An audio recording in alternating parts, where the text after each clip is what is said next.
जय हिंद समाजवादी साथियों, इन 6 सीटों से सपा प्रत्याशी फाइनल नवरात्रि में अखिलेश करेंगे प्रत्याशियों के नाम का ऐलान। जी हाँ, आज हम बात करेंगे उत्तर प्रदेश में। जैसा कि आप सभी लोगों को पता है, 10 विधानसभा सीटों पर उपचुनाव होने जा रहा है, जिसके लिए समाजवादी पार्टी के मुखिया अखिलेश यादव लगातार उत्तर प्रदेश की जो राजनीति है उसमें लगातार छाए हुए हैं, लगातार चर्चाओं में बने हुए हैं। वहीं पर समाजवादी पार्टी के राष्ट्रीय अध्यक्ष अखिलेश यादव लगातार जो उन्होंने पीडीए की जो नारा दिया है, पिछड़ा पिछड़ा दलित अल्पसंख्यक समाज को एक साथ लेकर अखिलेश यादव जी ने जो लोकसभा के चुनाव में बेहतरीन और शानदार प्रदर्शन किया है, उसी प्रदर्शन को दोहराने के लिए अखिलेश यादव जी के द्वारा एक बार पुनः उत्तर प्रदेश में जहां पर 10 विधानसभा सीटों पर उपचुनाव होने जा रहा है, उसकी तैयारियों में जुटे हुए हैं। जहां पर अखिलेश यादव लगातार पीडीए की जो परिवार है, पीडीए का जो समाज, उस समाज के हक और मुद्दे की बात कर रहे हैं। वहीं पर लगातार जनता के सुख दुख में पहुंचकर लगातार जनहित के जो मुद्दे हैं उन मुद्दों को भी उठा रहे हैं। वहीं पर विभिन्न मुद्दों पर लगातार भारतीय जनता पार्टी की जो नीतियां हैं, भारतीय जनता पार्टी की जो सरकार है, उस सरकार की जो नीतियां, उस नीतियों के खिलाफ लगातार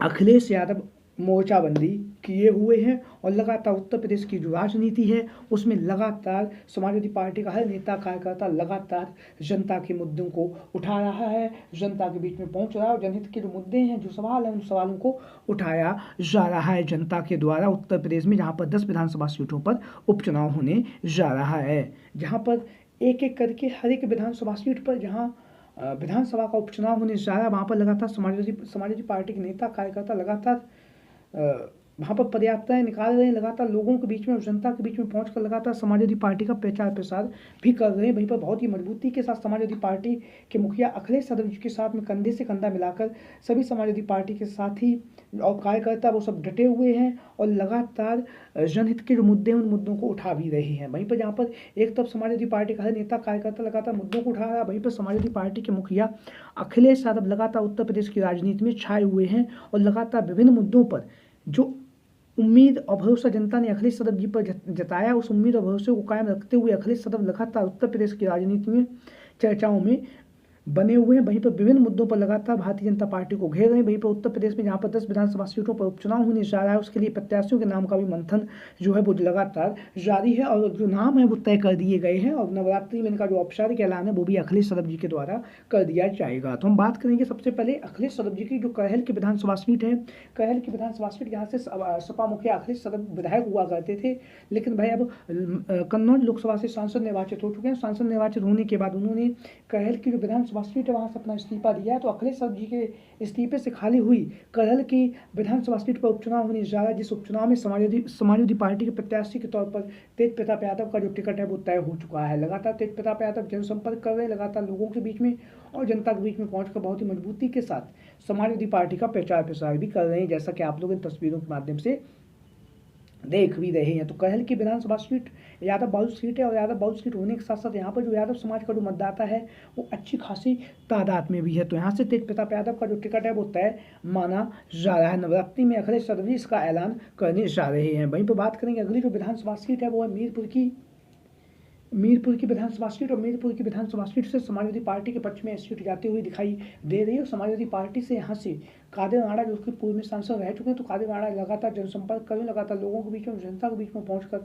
लगातार जनहित के जो मुद्दे हैं उन मुद्दों को उठा रहे हैं। वहीं पर यहाँ से समाजवादी पार्टी के प्रत्याशी के तौर पर कादिर राणा और कादिर राणा के जो पुत्र हैं शाह राणा, दोनों लोगों का ही नाम लगातार चर्चाओं में बना हुआ है। लगातार जनसंपर्क का कार्यक्रम कादिर राणा के द्वारा जारी है। वहीं पर लगातार चर्चाएं चल रही कि कादिर राणा स्वयं चुनावी मैदान में न उतर के यहाँ से अपने पुत्र जो शाह राणा है उन्हें चुनावी मैदान में उतारने जा रहे हैं समाजवादी पार्टी की तरफ से मीरपुर की विधानसभा सीट से। तो लगातार इनका नाम चर्चाओं में बना हुआ है। वहीं पर बहुत ही जल्द अखिलेश यादव जी इस सीट पर समाजवादी पार्टी के प्रत्याशी के नाम का ऐलान करने जा रहे हैं। तो लगातार नवरात्रि चल रही है। नवरात्रि में अखिलेश यादव जी उत्तर प्रदेश में जहां पर 10 विधानसभा सीटों पर उपचुनाव है, तो प्रत्याशियों के नाम का ऐलान अखिलेश यादव जी करने जा रहे हैं। वहीं पर बात करेंगे अगली जो विधानसभा सीट है, वो विधानसभा सीट लगातार उत्तर प्रदेश की राजनीति में चर्चाओं में बनी हुई है। लगातार उत्तर प्रदेश की राजनीति में लगातार चर्चाओं और सुर्खियां बटोरी वो है मिल्कीपुर की विधानसभा सीट। तो अवधेश प्रसाद पासी की जो मिल्कीपुर की विधानसभा सीट है, यहाँ से समाजवादी पार्टी के प्रत्याशी के तौर पर अवधेश प्रसाद पासी के जो पुत्र है अजीत प्रसाद पासी का जो टिकट है वो तय माना जा रहा है। हालांकि बहुत तरह के उनके आरोप लगाए गए, लेकिन अजीत प्रसाद पासी लगातार जनसंपर्क कर रहे हैं। वहीं पर जो मिल्कीपुर की विधानसभा सीट है वहाँ से अवधेश प्रसाद पासी की जो परंपरागत सीट रही है, यहाँ से उनके पुत्र अजीत प्रसाद पासी का जो टिकट है वो तय माना जा रहा है समाजवादी पार्टी के प्रत्याशी के तौर पर। वहीं पर बात करेंगे अगली जो विधानसभा सीट है वो है शीशमऊ की विधानसभा सीट। और शीशमऊ की विधानसभा सीट से जैसा कि आप लोगों को पता है इरफान सोलंकी को जो 7 साल की सजा हुई थी, उनकी सजा होने के बाद जो विधायकी है वो भी खत्म हो गई थी। लेकिन अब माननीय हाईकोर्ट के द्वारा एक फैसला आया जहाँ पर उन्हें जमानत की जो खबरें वो लगातार चल रही कि इरफान सोलंकी को जमानत मिल गई। अगर इरफान सोलंकी को जमानत मिल गई है तो फिर यहाँ पर विधानसभा का उपचुनाव नहीं होगा। अन्यथा की स्थिति में यहाँ से समाजवादी पार्टी के प्रत्याशी के तौर पर इरफान सोलंकी की जो पत्नी है नसीम सोलंकी का जो टिकट है वो तय माना जा रहा है। लगातार नसीम सोलंकी जनसंपर्क कर रही है, लगातार लोगों के बीच में और जनता के बीच में पहुंचकर बहुत ही मजबूती के साथ समाजवादी पार्टी का प्रचार प्रसार कर रही हैं नसीम सोलंकी, जैसा कि आप लोग इन तस्वीरों में साफ तौर से देख भी रहे हैं। शीशमऊ की विधानसभा सीट जो समाजवादी पार्टी का पिछले 30 सालों से अभेद खिला रहा है, अजय दुर्ग रहा है, जिसे कभी भी भारतीय जनता पार्टी या कोई दल उन्हें हरा नहीं पाया है। तो शीशमऊ की विधानसभा सीट से नसीम सोलंकी का जो टिकट है वो तय माना जा रहा है। वहीं पर बात करेंगे अगली जो विधानसभा सीट है वो है अम्बेडकर नगर की कटहरी विधानसभा सीट। और कटहरी की विधानसभा सीट से समाजवादी पार्टी के प्रत्याशी के तौर पर जो अम्बेडकर नगर की जो सांसद है लालजी वर्मा जी, उनकी जो पत्नी है शोभावती वर्मा जी का जो टिकट है वो तय माना जा रहा है। लगातार शोभावती वर्मा जी जनसंपर्क कर रही है, पर लगातार जनता के बीच में पहुंच कर लगातार सुख दुख में शामिल हो रही है। वहीं पर